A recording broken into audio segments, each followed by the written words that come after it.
Hello and welcome everyone. We're so glad you're here. My name is Amanda Adams. I'm one of the co-executive directors at BC Policy Solutions. I'd like to open by first acknowledging that BC Policy Solutions is based on the unceded territories of the Musqueam, Squamish, and Tsleil-Waututh nations. I am personally joining from my home office on the traditional unceded territory of the Coast Salish and Coquitlam First Nations. As a provincial organization, we also want to acknowledge that our work spans the traditional territories of more than 200 nations, representing a deep and rich Indigenous linguistic cultural diversity. Wherever you're joining from today, we remind you that you are also on stolen Indigenous land, and if you'd like to learn whose land you are on, I encourage you to visit nativeland.ca and learn more about that land. For us as an organization, this acknowledgement is tied to a recognition and commitment to the truth that good policy must engage meaningfully with Indigenous peoples' rights and governance, and an acknowledgement that we are still growing in how we do that. So we share this not as a declaration of arrival, but as an ongoing reminder of the work ahead as we continue to unlearn and learn together and to work towards better policy for the province. For those of you who are joining us for the first time, welcome. We're so happy that you found us and that you are here. BC Policy Solutions is an independent, nonpartisan research organization. In plain terms, we dig into the issues that matter most to the people in BC, things like housing, healthcare, workers' rights, immigration rights, and we work to build the evidence base for bold, transformative policy solutions. We do that through research, by bringing people together in spaces like this one, and through public engagement, all in service of a more just, equitable, and sustainable BC. We are a registered charity, and everything we do depends on the support of people who believe, as I'm sure you do, given you're here, that evidence and community voices should drive meaningful policy change. If today resonates with you, there are a few easy ways to stay connected, support our work, sign up for our e-newsletter, follow us on social media. Our team will be throwing in the chat links how you can get more involved and connect with us. And I say that we are a charity and supported by donors because this new annual series that we're launching right now today and the ongoing work and events we can do are made possible thanks to that generous support of our donors. So we want to share a thank you for making this event possible today. Speaking a little bit of things coming up, we have a lot of exciting events and opportunities on the horizon as well. We're thrilled to share that in addition to this virtual annual series, we will be holding our first inaugural gala in person this November with a very special guest speaker. I'll leave you with that little teaser, but trust me, you're not going to want to miss it. So please sign up for our e-newsletter, follow us so you're first to know when tickets go on sale and you get more information about that event. It's going to be very informative and also a lot of fun, so we hope you can join us. But today marks something very exciting for us. Our inaugural, I'm going to be glad when all the inaugural events are done. It's the hardest word. North Star Dialogues for Social Change.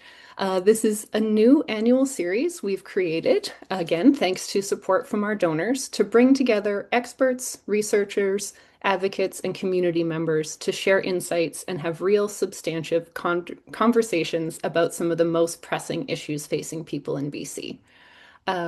Too often, we know a lot of important policy conversations happen in silos, researchers in one room, advocates in another, decision makers in another, and often the people most affected are somewhere else entirely.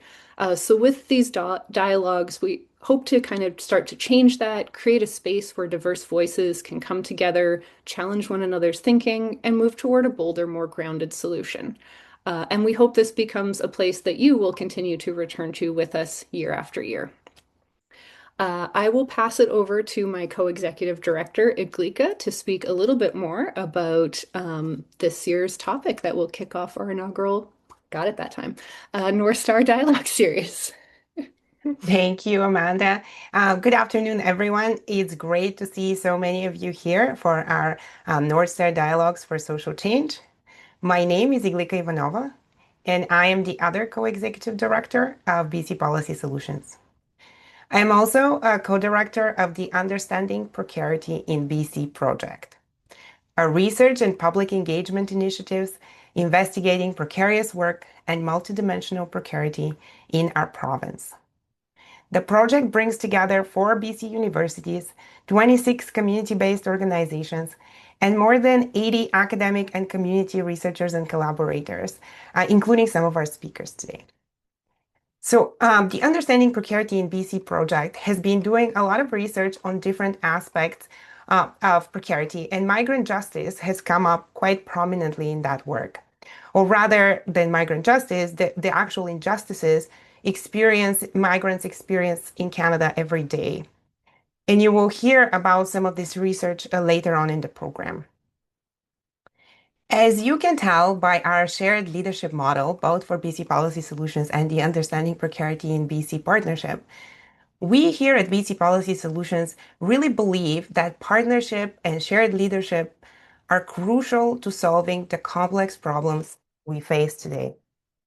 That is why our research and public engagement work is done in collaboration with and in service to organizations and advocates working to build a more just, equitable, and sustainable future for everyone.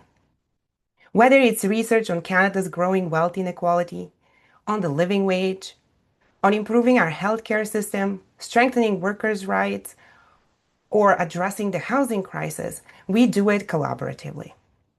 Today's inaugural North Star Dialogue for Social Change is an example of our commitment to collaboration and to equally respecting the knowledge of those with lived experience and those with formal education and academic and legal expertise.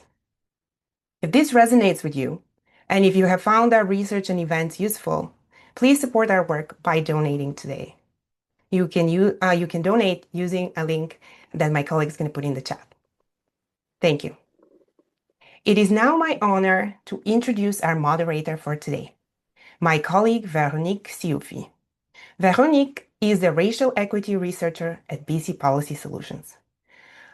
Her work challenges misleading and frankly dangerous narratives that pit efforts to advance Indigenous sovereignty, racial justice, and equity against the economic priorities of the so-called average people.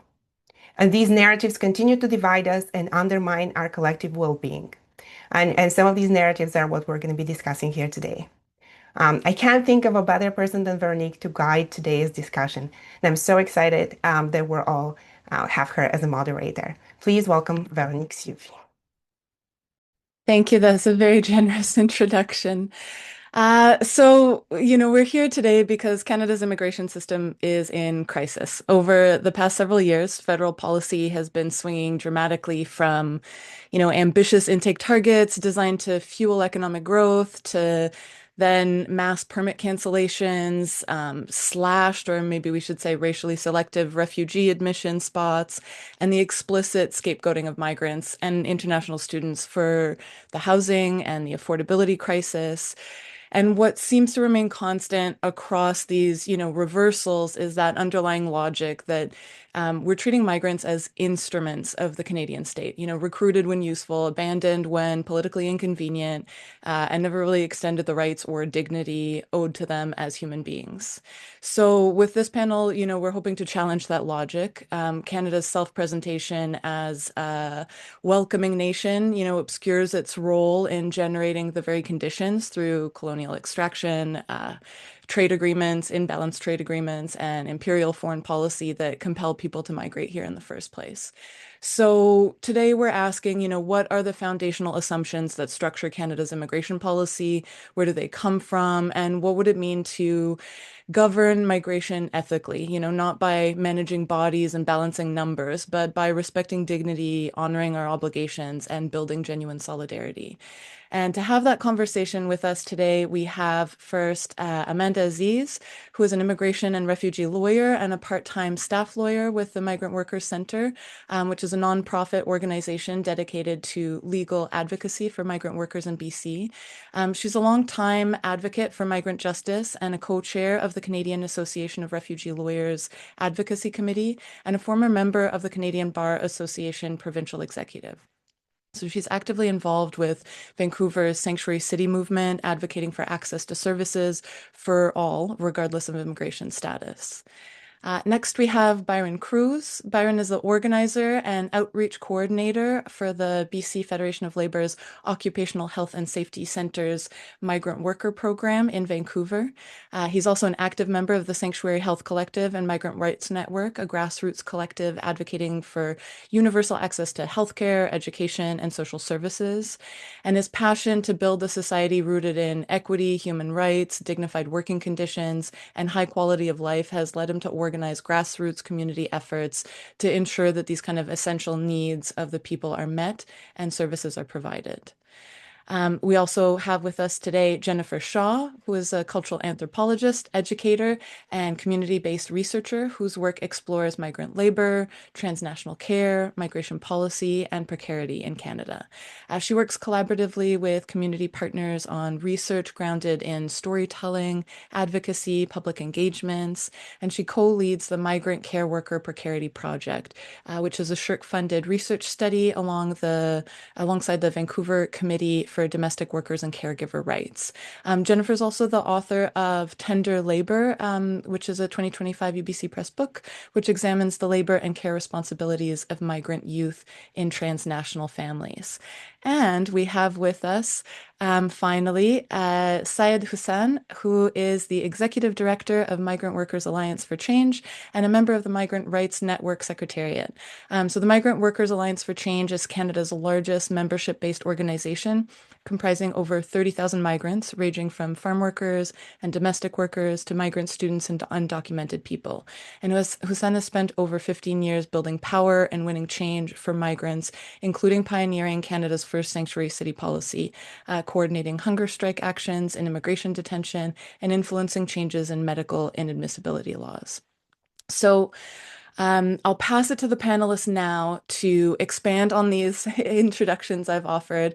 And maybe as you tell us about yourselves and your work, could you talk about what recent changes to Canada's immigration policy have most directly affected the workers and communities you work with? What has that looked like in their lives?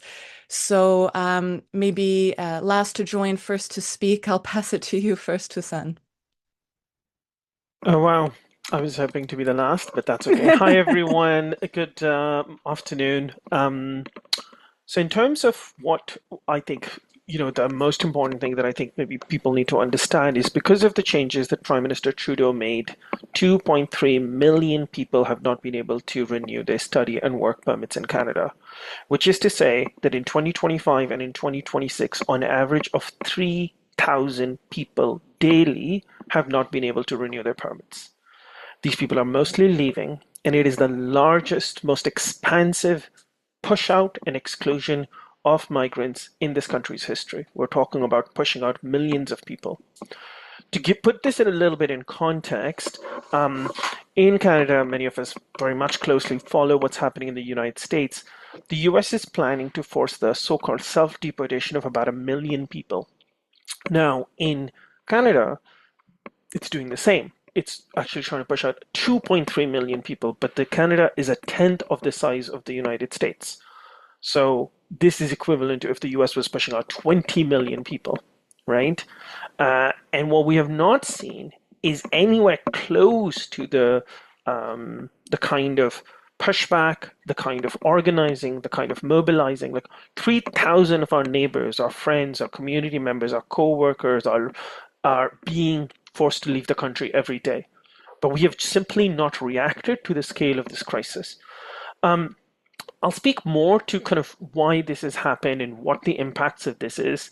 But if you put this within the broader context of immigration changes that I'm sure the other comrades will speak to, we must really understand that immigration is now, and again, I will speak to it a bit later too, that immigration is the central organizing logic of how any and all policies are being made in Canada and around the world, which is to say that these decisions of mass exclusion are primarily a response to Canada's economic conditions, its affordability crisis, and are having a very massive impact on our overall economic policy, and actually affects each and every person, regardless of whether you are a migrant or not. So I'll leave those as more like signals of what to say more, and excited to hear from others. Thank you. Thanks for getting us going, Hassan. Byron, could you tell us a little bit about the recent changes to immigration policy that have most affected the workers and communities you work with? What has that experience been like for folks? Thank you. Before anything, just want to appreciate the invitation to be with you today. My name is Byron, member of Sanctuary Health in Vancouver. And as a community organizer, I basically expend my time working mainly with agricultural migrant workers, refugee claimants, and communities with precarious immigration status here in the province. And much of my daily activities are in relationship with what the agricultural migrant workers are facing in the rural areas, and many of the agricultural migrant workers are in very remote areas in the province. And I also do a lot of accompaniment to workers in situations of emergency, access to healthcare, labor rights, and transportation, and also in terms of advocacy for housing, emotional support, and connections that they need. And due to the most recent changes, I think every every group that I have mentioned, it's facing it in a very similar situation, right? Where we can see right now with all of these changes are the constant fear that it's in the communities, and we have seen how these uh,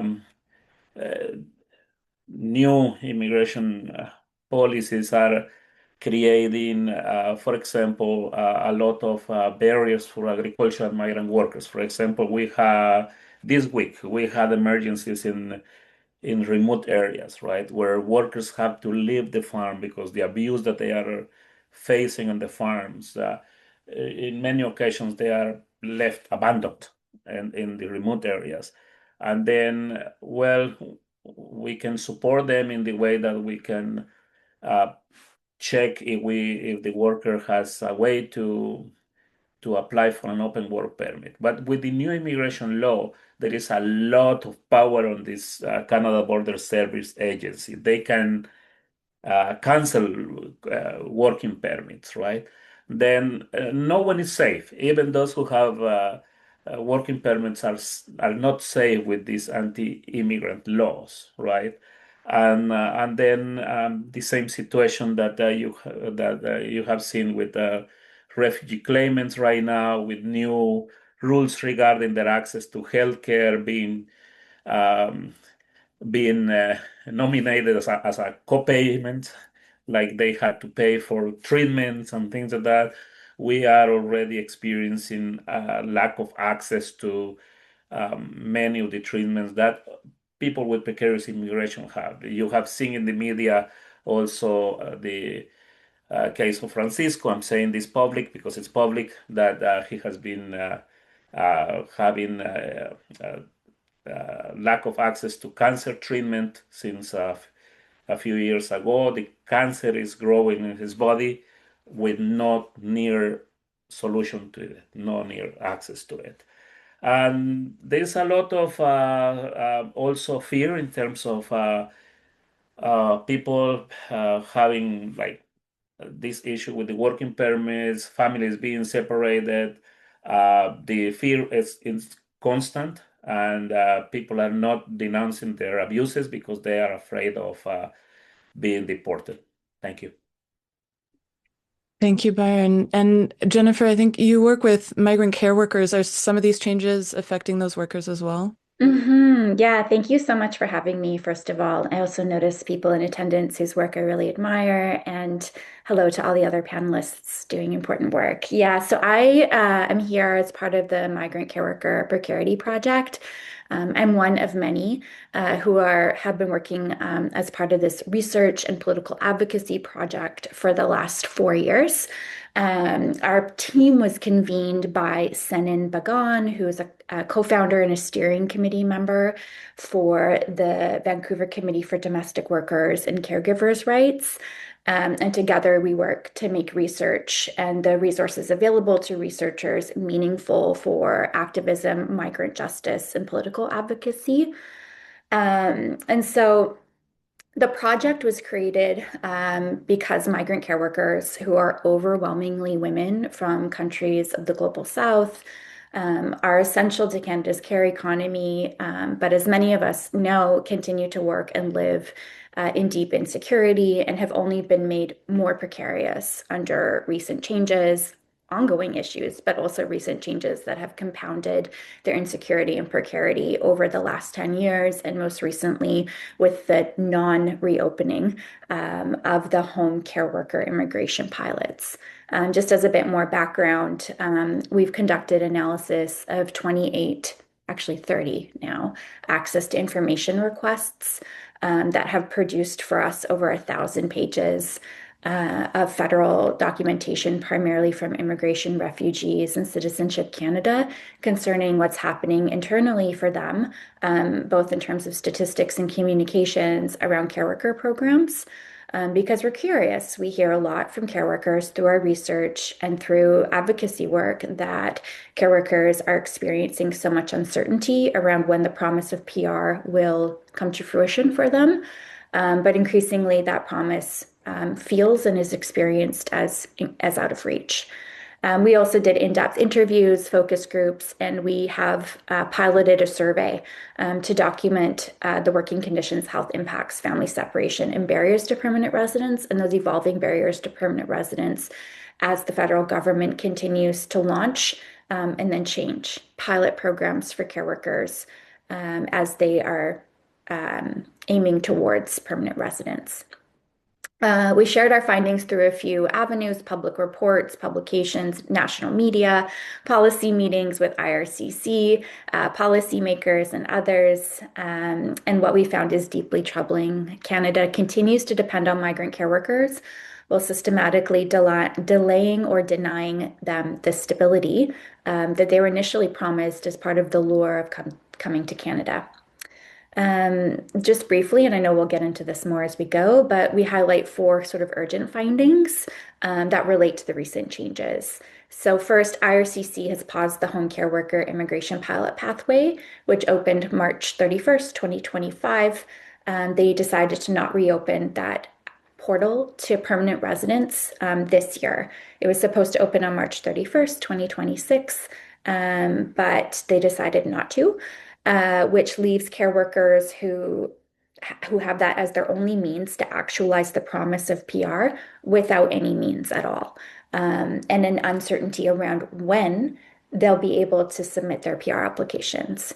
This means that for the first time in 34 years, so since the beginning of the live-in caregiver program in 1992, care workers have no active pathway to permanent residence, despite being promised permanent residence as part of coming to Canada to do care work. Second, processing delays are extreme for care workers' PR applications if they're able to submit those.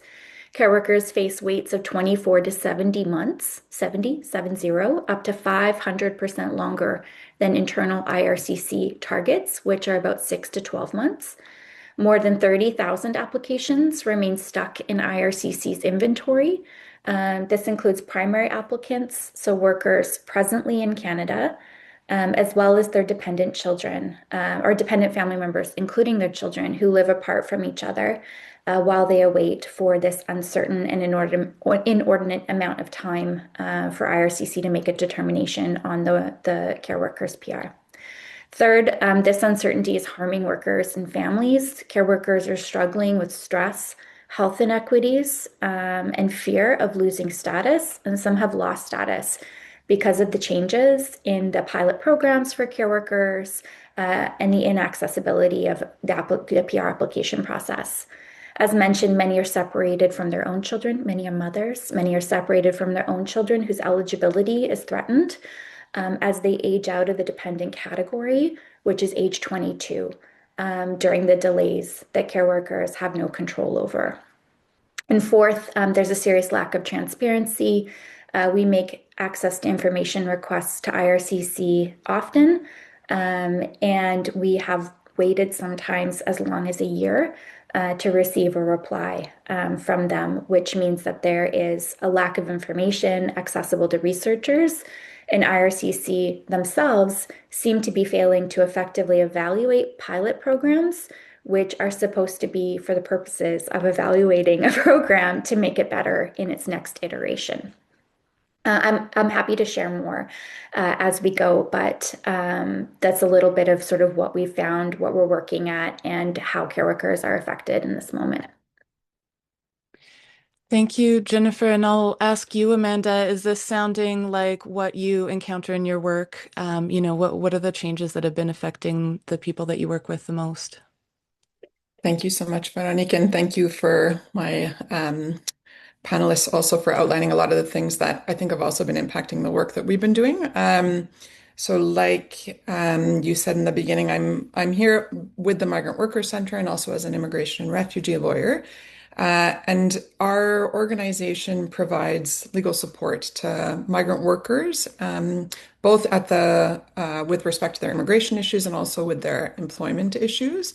And I would talk, yeah, maybe reiterate two of the changes, or I want to just talk about two changes that I think are really impacting a lot of the workers that we have been helping. The first, Husan already spoke about, the levels plans. So in 2024, the government aggressively decided to start cutting spaces. So the every year the government or immigration tables what they call a levels plan for how many permanent residents, and now they're including temporary residents, should form part of Canada's population, how many actual people we want in those categories. And in 2024, they began to significantly decrease the amount of people that we would accept as permanent residents. And did this in a way that I think really didn't take into account the fact that people were already here as international students, already here as temporary workers or migrant workers.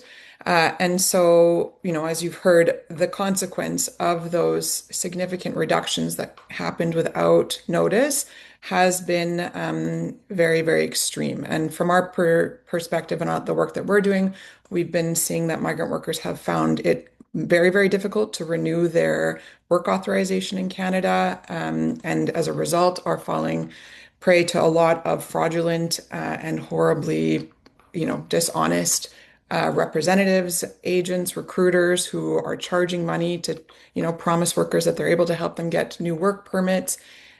People are losing status more than ever because of these fraudulent practices, and also because of the difficulties now even in employers applying for new authorization to hire workers. And then we also see that workers are enduring more abuse and exploitation than they already did, just being very fearful that if they lose that employment, then of course they're not eligible, or they may not be eligible for future work authorization. We're also seeing significant processing times, as Jennifer was saying, that, workers are being separated from their families for many, many years. Care workers sometimes come to us, have been away from their families for more than 10 years, waiting for their permanent residence applications to process. So that's one big shift that we've seen, and a clear lack of permanent residence options. That's sort of always been an issue, but it does feel pretty exacerbated lately. The other thing I just wanted to touch on as a refugee lawyer is the massive changes that were just introduced through C-12, a piece of legislation that was adopted very recently. The C-12 is probably the most significant rollback of refugee rights we've seen in over a decade. They've created new ineligibility categories for refugee claimants who very arbitrarily entered Canada after June 24th, 2020, and who took more than a year to make their refugee claim, which means that anybody, a child, for example, who may have transited through Canada in 2021, 2022 with their parent, even for a minute, just transiting through Canada, no longer is eligible to make a refugee claim if they've come back. Let's say now they're facing persecution based on their gender or sexuality in their country. we're finding now people who were before the refugee board, with imminent hearings being sent letters saying that they're no longer eligible to make a refugee claim. And it's causing, of course, a significant amount of distress for claimants. The legislation also has expanded the so-called Safe Third Country Agreement, an agreement we have with the United States where claimants are supposed to make a refugee claim in the first country that they arrive in, and the agreement is supposed to recognize that both our countries are safe for refugee claimants. And of course, there's been many challenges now to the idea that the US is a safe place for refugee claimants. But yeah, so those are the two main changes I wanted to highlight. The C-12 has been particularly disturbing, just how quickly it was passed through Parliament, through the Senate. And now we are hearing from decision makers that many of them actually do not understand the significant consequences of passing that legislation. Well, maybe I'll stay with you then, Amanda, and ask, how does Canada's long time self-presentation as a safe haven hold up against this reality that all the panelists are describing of what migrants encounter once they arrive? Yeah, it's a good question. And I mean, I think that the COVID-19 pandemic started to expose a little bit more of what I think all of us have seen for as long as we've been doing this work. And that's that I do find it, this idea that Canada is somehow a safe haven, I think comes from this idea that we're comparing ourselves to the United States and somehow we're better than the United States in terms of our immigration policy. C-12, the legislation that I just spoke about, actually makes our asylum system more restrictive than the United States. This arbitrary backdating to June 2020 now makes our asylum system more restrictive. And so, I mean, I think that it is definitely not a fact that Canada is a safe haven outside of um, the the changes now and the ineligibilities that we've created with C-12 and with respect to refugee claimants. You know, any of us who've been working with migrant workers also know that this just the structure of our temporary foreign worker programs render workers very, very vulnerable to abuse and exploitation. The fact that we tie workers to their employers. There was a study in 2023 by the UN Special Rapporteur on Modern Forms of Slavery. He said at the time that he was disturbed, deeply disturbed by the accounts of exploitation and abuse that he heard, and that many parts of Canada's temporary foreign worker program were akin to modern day slavery. So, I mean, yeah, I think even without these changes, the temporary foreign worker programs do leave workers very, very vulnerable to abuse. And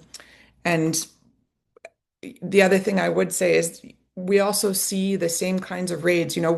Canada, I think benefits, I shouldn't say benefits, but we are isolated geographically from the rest of the world. So we see a lot of news about migrants trying to come through the Mexico-US border. Uh, I have no doubt that we would be having those same kinds of, terrible news stories happening at our border if we had a border that people could come to. We are very difficult to get to, but like ICE, we have a Canada Border Services agency that detains people, separates people from their families, follows people to school to arrest them after they've dropped their children off, attend hospitals where people have been called because they don't have status. So this idea, I think that we are better or different is certainly not the case from, I think, my perspective and probably everybody on this panel. Yeah, I would suspect. So, Hassan, maybe I'll ask you, the federal government justified these recent immigration cuts as necessary to supposedly alleviate pressure on, they pointed to housing, to infrastructure, social services. What did this framing kind of tell us or conceal about how the Canadian state understands the relationship between migrants and, pitting that against like the public good? I mean, I think what we have to really sort of understand is that working class people in this country are struggling. Many of us are unable to pay rent. Our wages are so low, grocery prices are impossible, our phone bills, our credit cards are difficult. And people are looking for someone to blame for their economic conditions. And so, as a result, governments, but also the super rich, have decided that the response is to blame migrants. And we have to understand that this is an actual decision And that's not a conspiracy, right? And that this decision is actually a methodology and a strategy that is taking place globally. So if you look at Pakistan, it's pushing out Afghan refugees. If you look at Turkey, it's pushing out Syrians. If you look at what's happening in South Africa with Zimbabweans, if you look at the United States or the UK and Canada, there is a global consensus around blaming migration in a post-COVID economic crisis that has been worsened and greatly exaggerated by the actions of Israel and the United States, causing global turmoil with its wars in Iran, Lebanon, and its occupation and genocide in Gaza and Palestine and the West Bank. So we have a global economic recession and there's a global strategy and there is a lot of the same talking points. There are organizations, for example, like Atlas, which is responsible for creating social media posts, which are circulate broadly within Canada that are flaming that are fanning these flames of migrant scapegoating and blaming.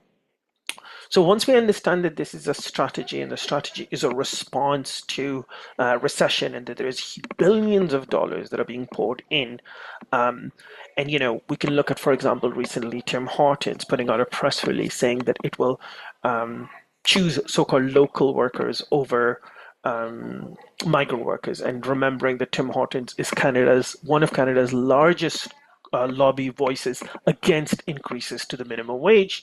It was also one of the major voices that pushed for more temporary foreign workers. So this is one of the main organizations responsible for affordability crisis and is now very publicly blaming that affordability crisis on migrants.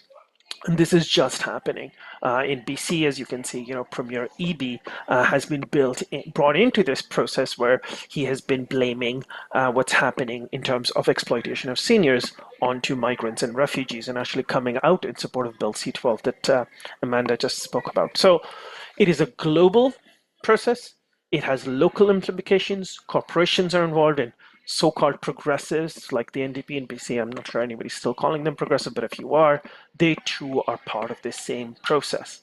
And so when we understand that, we have to understand that there is a lot of misinformation that is out there, and also that you can't change these things through the truth, because we are in this moment where it's not about truth, it's about emotional people actually reacting to scarcity.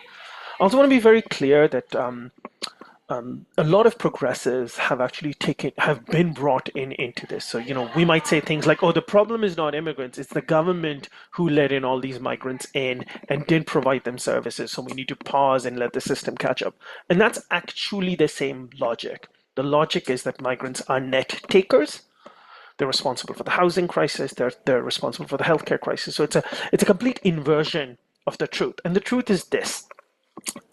2 days ago, Prime Minister Carney said that the reason Canada has entered a technical recession, which it did this quarter, is because of changes to immigration levels.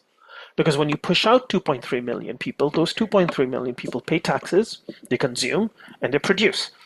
And so the RBC has said that it is approximately a $50 billion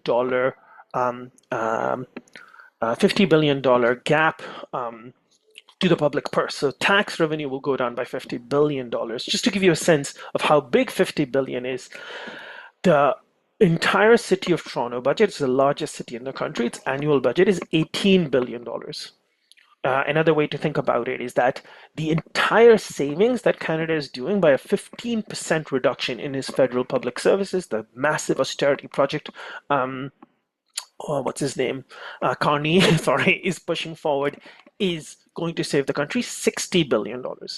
But in just 1 year, the federal public purse will lose $50 billion.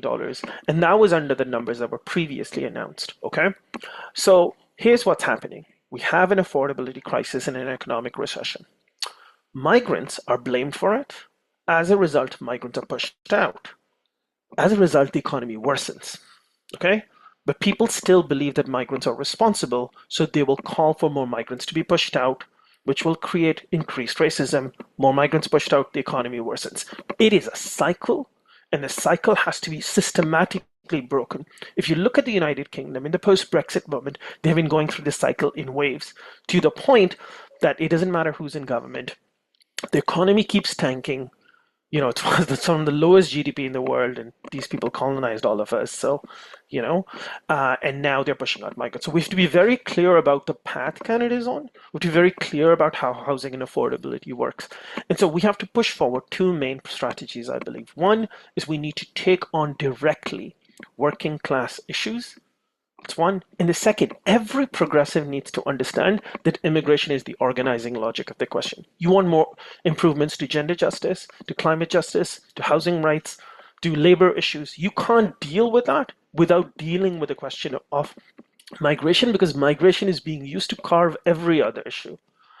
The other thing is to understand is like how many people are we talking about, right? So the number is 1 in 17 people in the country don't have permanent residence. 1 in 10 people in the workforce don't have permanent residence. 1 in 9 people in major urban centers don't have permanent residence. So this is not a minority issue. This is not an issue of solidarity. This is not actually an issue of equity. This is a central organizing issue. And we will not be able to get out of this recession or future recessions, and we will only see greater division, greater polarization, unless and until we make migration and migrant justice the central tenet of any organizing project. And I think that is the lesson that people are learning all around the world. Because when Trump wants to shut down, impose tariffs, he's going to blame migrants. Okay? Every issue will be determined on migration. So getting it right, understanding what it is, rejecting the false ideas, even those that are sound progressives, is very important right now. Thank you. Thanks. I really appreciate that reframe, and it looks like folks in the chat are also appreciating that. So maybe Byron, do you want to add a little bit to this? What is the experience on the ground been of that, migrant scapegoating going from being, the essential workforce through the pandemic to suddenly scapegoated a few years later? What has that revealed for workers about how Canada thinks of them? It is a tough question, yes, and definitely nothing to be surprised. We have always known that uh, Canada is known by international for being an open, flexible country, but what it's hidden. It's not only the role that Canada is playing internationally in terms of exploiting our own countries, exploiting my country, Guatemala, through the extraction of minerals in my country, through mining in my country. But they hide all of this information. But also, when we refer to the what is happening on the ground with all this scapegoating in British Columbia is hard, right? We could expect those scapegoating coming from liberals, conservatives, but when it comes to the white progressives in the province, it's when we say, "Oh wow, this is."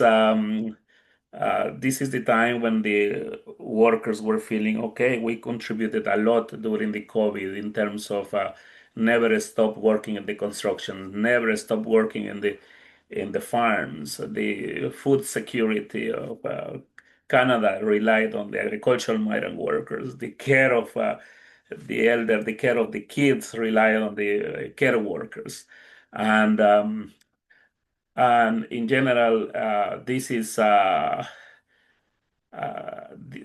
been hard, right? Because we have seen also a tremendous response in rural areas, and where people were feeling alone, and migrant workers were feeling alone. But we have seen also tremendous communities organizing themselves in the interior.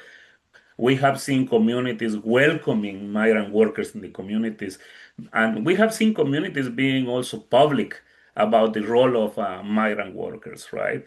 And we have seen we have seen positive effects because people have identified that those messages of hate from the politicians, from the local politicians, uh, of course, created a lot of problems, even attacks to migrant workers in the rural areas and threats to migrant workers in the rural areas, but also created a lot of solidarity in the communities. We have seen that solidarity coming up constantly from uh, just people in the community who identify that the migrant worker is their neighbor. The migrant worker is going through the same situation of poverty that they are going, right? The migrant workers are beside First Nations that are also suffering from the heat waves, from the floodings, and there is a, I think, I think at this time I can say that there is hope. There is hope in the communities despite the message of hate that has been spread by the local politicians, including the premier. I'm glad to hear that, and I'm going to come back to that so that we can maybe wrap up with a note of hope. But before I do that, Jennifer, maybe you can walk us through a bit of the technical side of this, and I'll ask you this in two parts, So, first, what are the structural features of immigration law that, keep migrants perpetually, vulnerable, and what that category of temporary is doing, not just ideologically, but also legally. And then I guess the second part is, what would it take legally, maybe even politically, to reorganize Canada's immigration system around that demand of status for all? Yeah, thank you so much. And Byron, you raised such an important point around how, especially during COVID, it was migrant workers that really did so much of the sustaining of everyday life for many people. And so, and care workers were certainly one of those groups. So care workers experience sort of intersectional forms of precarity.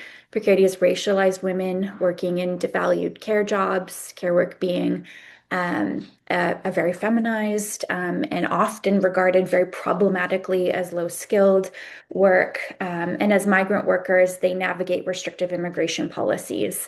And as workers whose labor is essential but systematically devalued. Our research confirms that racism, sexism, and classism are deeply embedded in the structural barriers within Canada's immigration system. And have shaped migrant care workers' long struggle for justice and equity. I saw Jorge's question in the chat, long struggle, activism by care workers themselves. These barriers have been exacerbated by the federal government's failure to achieve what care workers have demanded for decades and what has also been promised to them, which is permanent resident status for migrant care workers already in Canada and upon arrival. So care work itself is invisibilized, feminized, and devalued labor. And when combined with racism and classism, that working class issue that Hassan was talking about, care workers often find themselves positioned within hierarchies of both the workforce and the family inside employers' homes, since they do in-home care work. Their labor is treated as essential, yet the workers themselves are denied the security and recognition afforded to other workers. A key structural feature, to get to your question, of Canadian immigration law that produces ongoing vulnerability is the reliance on temporary immigration status.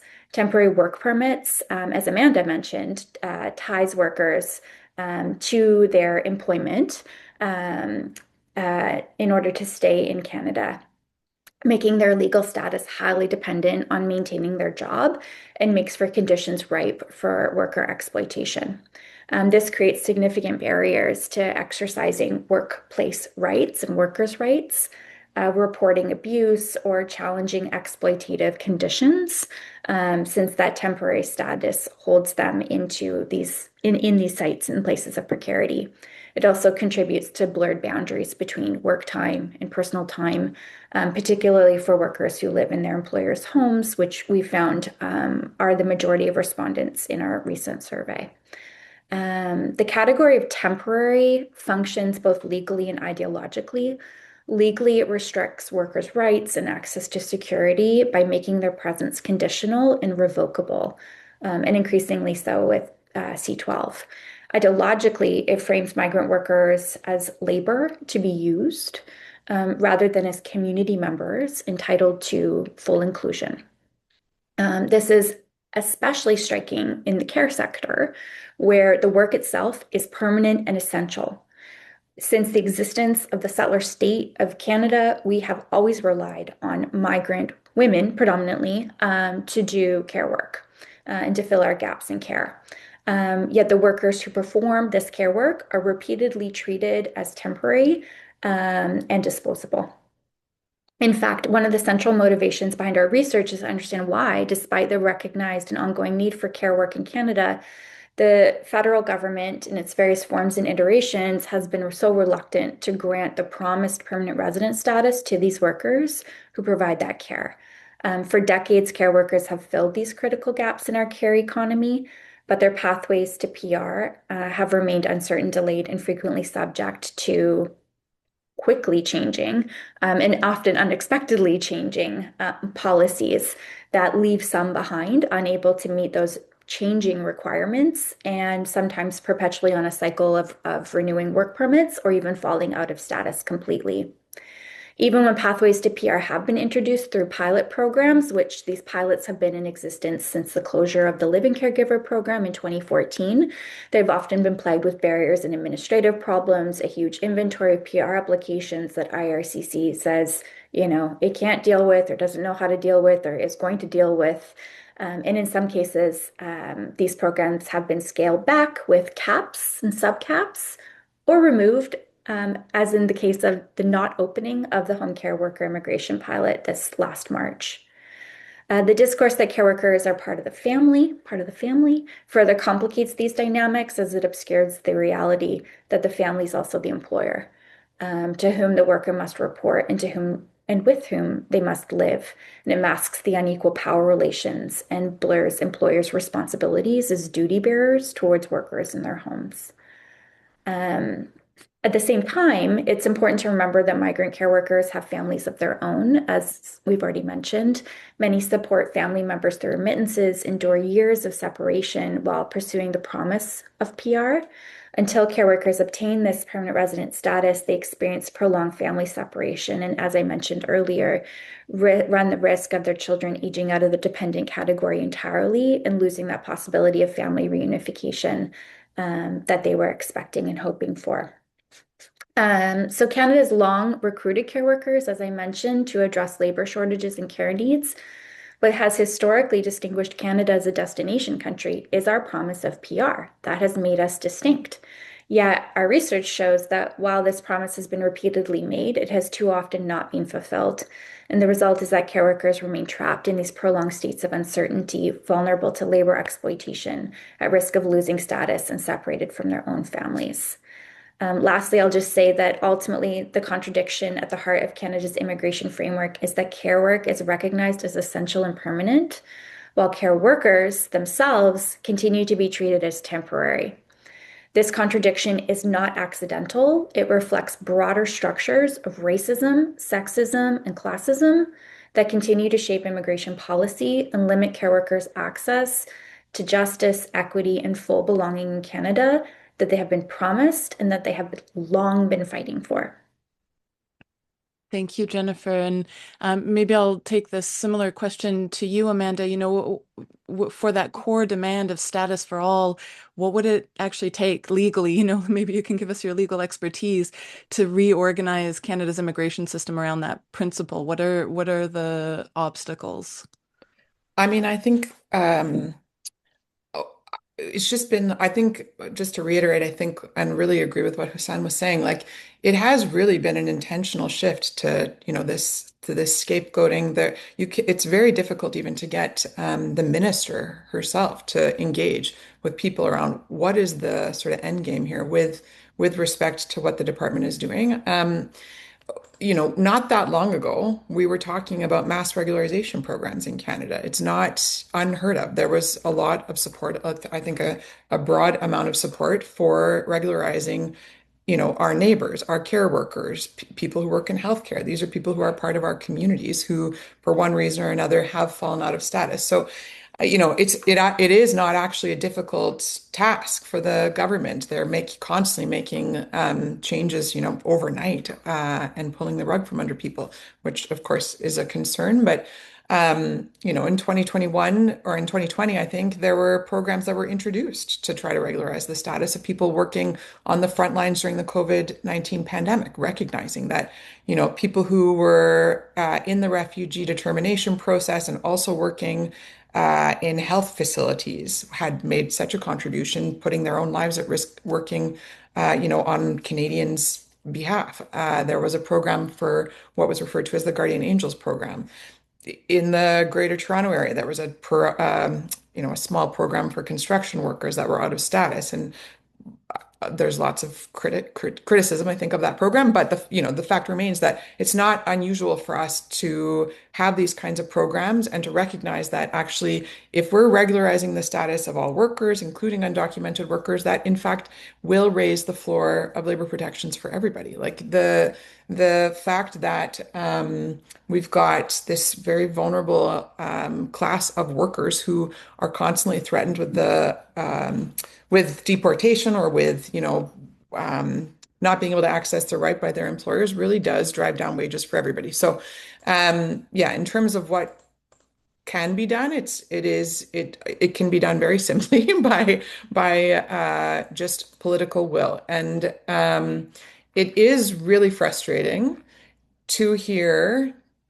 our own premier, for example, jumping on Pierre Poilievre's bandwagon, scapegoating migrants, and celebrating the passage of Bill C-12. The province could do a lot to support migration. I know it's a federal jurisdiction, but their migrant workers also have to go through the Employment Standards Branch process, sometimes making complaints provincially with respect to labor violations or human rights violations. The waiting times right now for the Human Rights Tribunal in BC from a complaint to resolution is sometimes 4 years. There are many things that could be done provincially in the meantime to support migrant workers if that were a real concern. But yeah, I agree with what Jen was saying, just that, we need to go back to permanent status. The precarity that is caused by temporary status for workers, migrant workers, and for all migrants, really, really, really does create such a vulnerability and a huge power imbalance, more than regular workers to their employers in this country. And so, I mean, I think getting to the source of that vulnerability in our temporary work programs, and also ensuring that there are more pathways to permanent residence, including regularization for those who are already in the country. Thank you. So I'll come back to the note of hope I promised I'd wrap up this portion of the panel on, but it looks like the question I was going to ask you, Byron, is very similar to what folks are asking in the Q&A, what I'm seeing our audience ask about, which is, not just what gives you hope, but, what does this organizing look like? What are the legal tools or that you're using in your organizing? How are you pushing those shifts in public understanding? To get to that kind of different immigration politics. So, and maybe if you want to speak to it, what does that success look like? So you started telling us a little bit about this, Byron, but maybe I'll give you the space to tell us a little bit more about what that organizing is looking like on the ground. Well, I don't know where to start with that. But yeah, I wish I could say that working around policies could be a big solution right now, but I feel that I am in my pessimistic mood about policies right now, because with everything that we are hearing right now, we are not just working towards a policy. We are working towards changing the system. We should work toward changing the current exploitation of workers, and that doesn't require a policy. That requires a movement. And when it requires a movement, we can see that a very successful movement was created around opposing Bill C-12 in terms of mobilizing communities. You could see draw the line activities mobilizing in different provinces with thousands of people, community members, activists, community organizers on the street. In Vancouver, we have quite a few thousand people too on the streets. And then we need to go back and and evaluate those successful mobilizing strategies and come back to it and grow from it, right? And at the same time, we need to recognize that there are local fights that we are working on, and I think I can say proudly that the BC Migrant Rights Network is growing. More organizations have joined our network in the region, and same thing in other provinces. And at the same time, other migrant organizations are also creating a lot of awareness in the communities about about migrant workers in general. Then there are also, I think the most powerful part of what we are doing is that solidarity that is growing between migrant workers from the different industries, right? Migrant workers from the care work, migrant workers from the agricultural sector coming together, surviving and sharing their sufferings together. Sometimes they don't understand each other because the English part, right? But the solidarity has more power than the language, the language, and then they are working together, and there are different fights that we are facing, like provincially. Migrant Worker Center has the fight to end the 3 months waiting period for the medical services plan. Workers come here, they do dangerous jobs, they don't have access to medical service because the MSP is not available for them. Please keep in touch with the Migrant Worker Center about this campaign, and Sanctuary Health. They're working together, and other organizations working to end this 3 months waiting period. BC is one of the provinces, I think two provinces, that are not providing healthcare to migrant workers, thanks to the white progressives in this province. They need to change. If they want the support, they need to change that attitude. That is not enough to come with an anti-racism symbolic declaration a couple of days ago. It's not enough. That is symbolic. Anti-racism has more responsibilities than being symbolic. If you are not providing healthcare for all, you are being racist. If you are not giving housing to migrant workers, to healthcare workers that are suffering exploitation, you are being racist. If you are not giving housing to agricultural migrant workers who have been abandoned in remote areas, you're being racist. Thank you. Thank you very much, Byron. I think that was a very important point to make. So, Hussein, I've got a question from an audience member here. You mentioned a lack of community reaction and pushback to the scale of what is happening with immigration policy and programs. So I guess I'm going to tie this audience question to the question I was going to ask you, which is, is there, despite this lack of appropriate scale, is there something that's giving you hope? What are some of the tools in terms of organizing or legal tools to shift that public understanding, and what would success look like?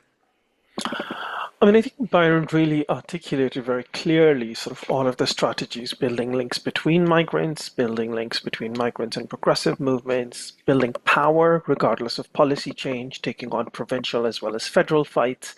These are all part of what's giving me hope and part of what's the response is. So when I was talking about a lack of a response at the scale, I mean, the migrant justice movement has been mobilizing and organizing on these issues. What's been missing, I think, is that I think more people in Canada are concerned about Trump's deportation than they are about Canada's. I think more people in Canada are concerned about the treatment of migrants elsewhere because there is a real consolidation between progressives, unions, the NDPs of the world, and so that it all look.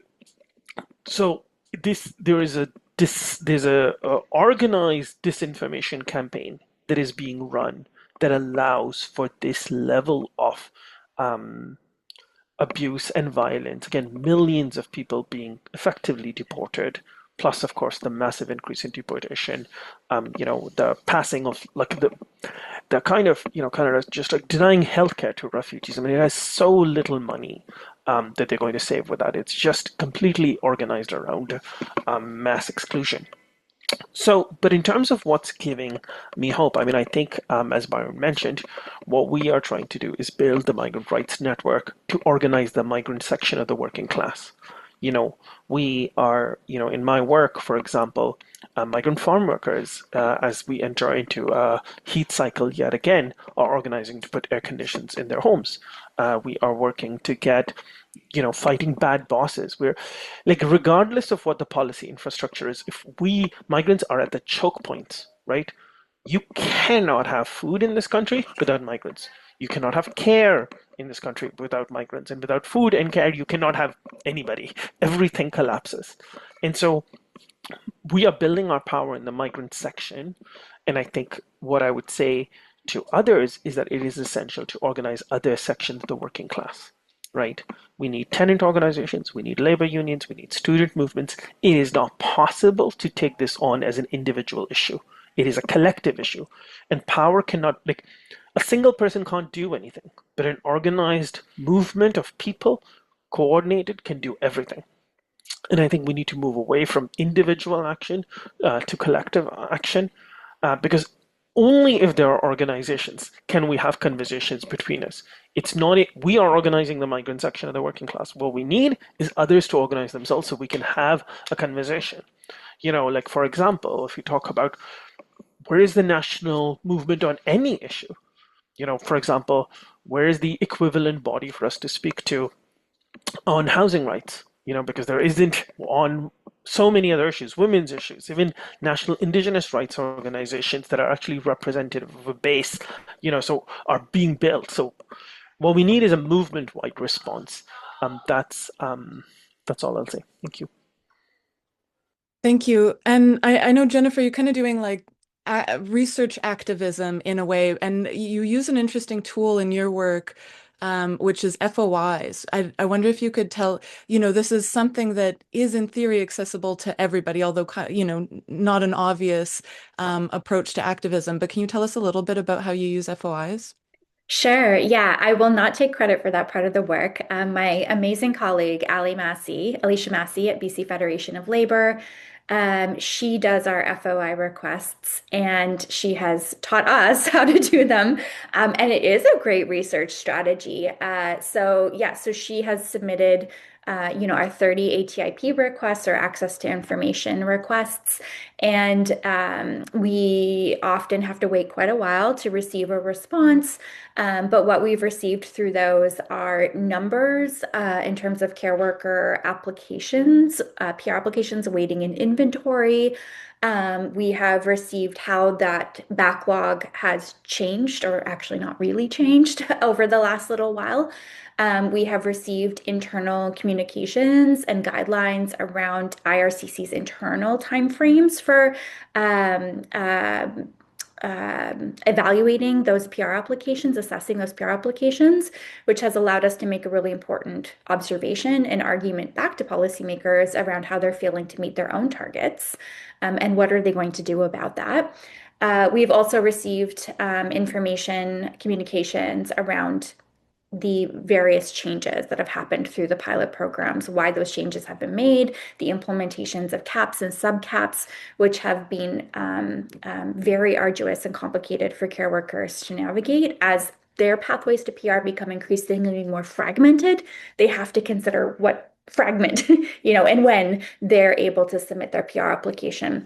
And what we've done that's also been really helpful for the advocacy and activism part of the research is we have used those ATIP requests to garner meetings with policymakers, executive directors at IRCC, at the Temporary Foreign Worker Branch, with the BC Minister of Labor, and they seem to I don't know, respond to us differently when we know things, that they seem sort of surprised that we know, or that when we tell them, for example, that we're going to write a policy brief that details the current inventory, the number of processed, not processed, and rejected, accepted and rejected PR applications. They seem to want to explain themselves or at least have a kind of moment of defense, which is helpful for us. We don't always get the answers that we want, but we're able to cooperate and maybe better understand context behind some of those pieces of communication and statistics. So that has been really, really helpful and something that's been new for me as a researcher, but kudos to Ali Massey for bringing those skills to the team. Thanks. And I think so. I've got a question from the audience about sanctuary cities, and I think I've got most of our panelists have done some organizing around sanctuary cities. We've got Amanda Hussein and Byron have all done some organizing around this. So, and maybe Amanda, I'll start with you. Can you maybe for those who don't know in our audience, tell us a little bit about what a sanctuary city is, how it's kind of a cross movement organizing to establish that. Yeah, I mean, unfortunately I don't think we have, well, we don't have any true sanctuary cities in this country. And partly that's because no matter, the work that went in, I'm familiar with in Vancouver, and I know, of course, about the sanctuary policy in Toronto. If the police actually are always a holdout in terms of participating in any sanctuary policy. But I mean, I do think there is a lot that can be done among your own workplaces, among your own organizations to put in place sanctuary policies. The Migrant Workers Center has recently put ours on our website. And essentially, it means ensuring that anybody that you're working with, that you're assisting, or whatever the case might be in terms of your organizing or your workplace, does not collaborate with the Canada Border Services Agency or immigration in the case of any undocumented workers or anyone who's in a precarious status. It doesn't have to actually just be a worker. Um, and so, yeah, I mean, I think, there's often questions about what people's legal obligations are to talk to the CBSA, to police. And I would just encourage you to you could reach out to us, the Migrant Workers Center, or, other organizations just to confirm that, there is no obligation where there isn't a warrant. And I think it is important to have those policies and measures in place. I don't know if Byron, you want to talk more about the BC organizing around that, but Sure. sorry. You throwing the good. Okay. Yeah, and I think there is, as Amanda clarified correctly, that unfortunately we don't have sanctuary cities. We have declarations and policies at city level, but we are clear that they are not necessarily sanctuary cities.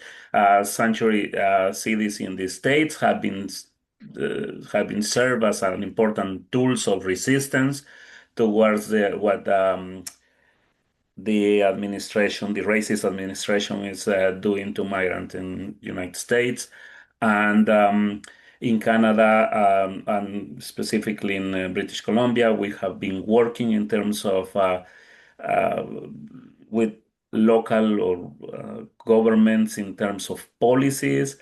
And we do have policies in terms of education, for example, in terms of New Westminster policies, in terms of the school, sanctuary schools in New Westminster. There are some other policies or guidelines regarding access to the school system. And there are also policies or guidelines that are not necessarily called sanctuary policies, but are around accessing healthcare. There are discussions going on with health authorities around securing that access to the healthcare it's open for migrants regarding their immigration status, and but also in terms of being sure that their information is safe from Canada Border Service Agency.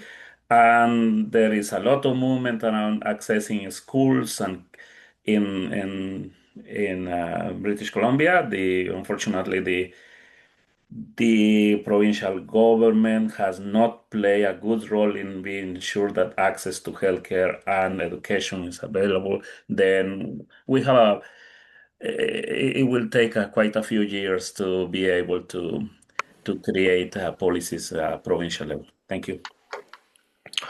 Maybe I'll just jump in on a couple of points. So first is, in case folks don't know what sanctuary city is. So in the United States, in the 80s, following well, a series of things, a series of cities that are large enough in the United States to be counties began to declare themselves as sanctuary cities. And what's important about this is that because they are counties, they have very different powers than a city in Canada does. A city in Canada simply is basically like a tool of the province. So if you think about things like policing, education, healthcare, um, those are either provincial in this country, or they're actually sub-municipal, so school boards or agencies or police services board. So in the United States, the focus was on ensuring that undocumented people, people with no immigration status, were able to access those services, would not be deported, would not be detained by the police in certain conditions. When we brought this to Canada, and I think is that there's been a lot of misunderstanding about what sanctuary cities are and what they're not. In fact, the policies that have been passed are called access without fear policies because you can't have sanctuary policies. Now, the term access without fear is actually, I think, a bit more clearer. What it says is access without fear, and the point about the fear is that it's not enough to say that a school, for example, is available, or sorry, is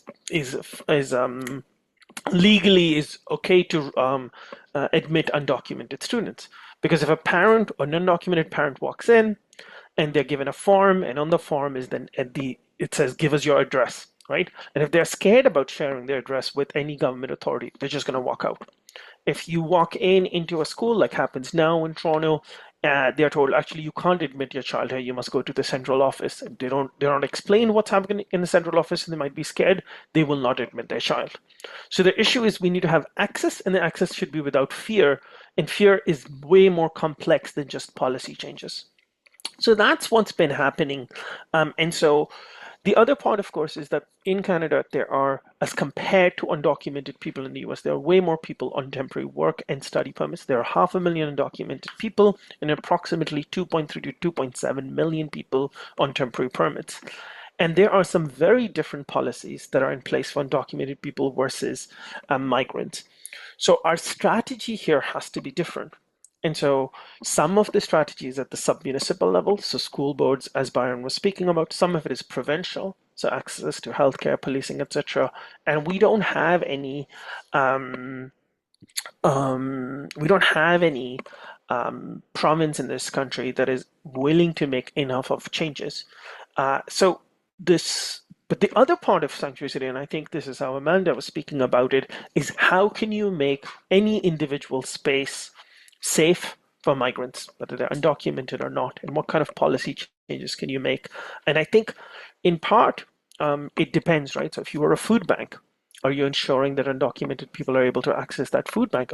If you're a shelter, if you're a legal organization, a lot of settlement service agencies, or federally funded agencies are not serving some TFWB, they're not serving study permit holders, undocumented people. So there's just a mass exclusion of migrants, even from so-called immigrant support services.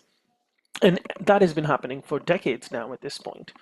And where we have seen, for example, the federal government create these so-called migrant worker support programs where they've been funding migrant worker supports, those have also not been very effective. Often there's duplication of services. Organizations are being brought into the work who don't have prior experience. It's not building. So what has happened, because for the last quarter, so actually last half a century, migrants and undocumented people were not part of the existing immigration ecosystem, were not part of the immigration, the labor system, is that we have built our separate movement. We have been building our separate movement. We've been doing this work. Many of us have been part of it. And now there has been, particularly under Trudeau, an attempt to try to merge those things. And I think again, under Carney, again, the separation. So in this moment, we have to really think about how to build consistent power fight campaigns that we can win, and also think about what actions we can do at wherever we stand, which is why I want to go back to my previous point. We must organize where we are to take on the overall issues of capitalism, within which migration is the organizing logic of exclusion and exploitation within capitalism. Thank you. Thank you. And I might make you repeat that yet one more time because what I want to, I mean, we've got a lot of questions and it's not going to be possible to get to them all, but it's, it definitely shows us how important these conversations are to have. So we'll find a way to have these conversations again. And for those asking in the Q&A and in the chat, we'll make this video available and all the resources we've been sharing in the chat.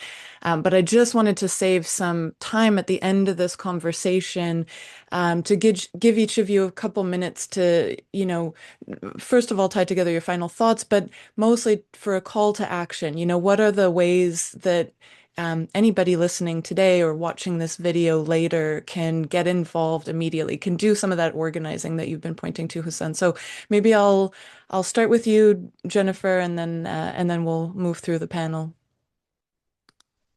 Yeah, I would say, this goes back to the question around, folks organizing for themselves. Care workers have a long history of organizing, of activism amongst themselves with various organizations and advocacy groups. And so I would say, support the work that those organizations are already doing. The Vancouver Committee for Domestic Workers and Caregivers' Rights is the one that we work with the most closely. And they have a long-standing campaign that concerns status for all, so permanent residents immediately upon arrival. And I think, going back to your earlier question around what would it take, we already know that it's possible. In 2025, the federal government launched the Home Care Worker Immigration Pilot, which was meant to provide or said to provide PR immediately upon arrival for this group of migrant workers, no longer making them temporary for any period of time. And we were cautiously excited about this because this has been the demand of care workers, what advocacy organizations, care worker activists, and allies have long been arguing for. And so we know that it is possible for the federal government to hear the demands, to respond, and to make a program that fulfills those demands. Now we just need to continue to work to hold the federal government accountable to what that program was intended to do and to the promises that they make to care workers. Supporting as well, the other organizations that are here, the Migrant Workers Center, the Migrant Workers Alliance for Change, Sanctuary Health, BC Society for Policy Solutions, is also important as we're all collectively doing this work and listening to the migrant workers with whom we work. And as Hussam suggested earlier, I also just received this message from my collaborator and colleague Senin. The federal government is doing, I'm scrolling back in the chat, is doing consultation right now around policy, and Migrant Workers Alliance for Change has helped to provide some points that we can all use to respond to their consultation request in support of migrant justice. So status for all, support campaigns that support status for all. Thanks, Jen. Byron, do you have a final call to action for us, for the folks in the audience? I think I agree with the call for actions already explained here, and I also agree that it's important to keep up with checking the demands for MSP locally, for people to have access to MSP, and also at national level, we know that there are organizations working around also getting back the millions of dollars that the federal government has been taking from migrant workers EI, because migrant workers do not have access to employment insurance, and for decades they stole this money from workers. They never were able to use it. People retire with not access to a single cent from the money that they gave to the state. And also the call for action is for our own communities, and let's work for a wider representation of the migrant communities. And also the call for action is for the to get rid of that racist attitude for many of the unions who have been losing their perspective in terms of the social class struggle. It's time to sit with migrant workers and work together. Thank you very much, Byron. Husan, do you have a final call to action for our audience members? Um, I mean, I would say one is if you go to the Migrant Rights Network website and I put the link in, it will, we've created a guide. There's just 10 days left for us to participate in the immigration levels consultation, which would be basically the mechanism through which many future immigration laws will be decided. And the deadline for that consultation is June 14th. We've created a guide. You can just click it, copy and paste it immediately into a consultation, and you're done. It won't take more than 5 minutes. So I'd encourage people to do that. In addition to that, I think just to ask everyone to stay in, organize in your communities and then build linkages. And the Migrant Rights Network across the country on September 20th is going to be doing a mass mobilization, waiting to see what will happen in Vancouver, but there'll be actions across the country. And the invitation is that's the day before Parliament returns. And so what we want to do is spend the summer building up this anti-racism and anti-xenophobia work with a mass mobilization on September 20th and continuing through the fall.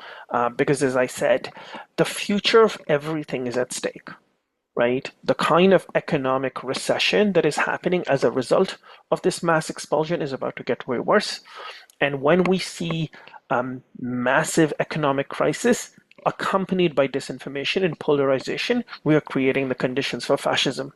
Okay? This is not an exaggeration. This is what the world is going towards. Every country in the world is expanding its military forces and it's building up its police, including Canada. Canada is not an outlier in this global project. This isn't really a question, as you know, I really want to reiterate. Yes, we're talking about people being denied healthcare and people being exploited by employers, but this is not sort of an issue that affects one sub constituency. This is an issue that affects everything. Whether you work at a food bank, a women's shelter, a union, an immigration service agency, whether if you buy groceries, if you get healthcare, if you are breathing, you're working in this country, you have to understand how immigration is being used to shape everything. Thank you. Thank you, Husan. So that leaves you, Amanda. Do you have a final call to action for us? I mean, I just reiterating what all of my colleagues have said. And, the Migrant Workers Center is also a member of the Migrant Rights Network. As much as possible, people are able to volunteer, get involved with our organization. If you're a member of a union, I really encourage you to take up issues around migrant workers and migration within your union. We've been doing some work with some unions who have been very, very great in terms of their solidarity with migrant workers and the work that we're doing, but we need to build more of that. Yeah, as Byron said, just, keep in touch, showing up to some of the rallies and the campaigns that are being done in British Columbia. There will be more. There has been a number, but showing up to those and talking to your family and friends about what's happening and where you're going, I think is all really helpful. Thank you so much. And I do appreciate the reminder that, the solidarity is a reciprocal relationship. So, that this is not an issue affecting like an otherized category of people, but what you put in terms of your time, your resources, you will get back. And so I do highly encourage everyone to follow through on these calls to action. We'll be pulling this together and sharing all these resources when we send out the recording for this video. And for folks watching the video, you'll have that on hand already. And so I really appreciate everyone who's tuned in today. Please do check out all the links to the great organizations that we've managed to bring together today. And if you like this work, support these organizations and support the work of the BC Policy Solutions. We'd greatly appreciate it. So thank you so much for your time today and for being here. Thank you so much to all our panelists, Byron, Husan, Jennifer, and Amanda. Thank you a lot for your work and your time today. Thanks. Thanks for having us. Thank you for having me. Take care. Take care. Thanks, everyone. Hello.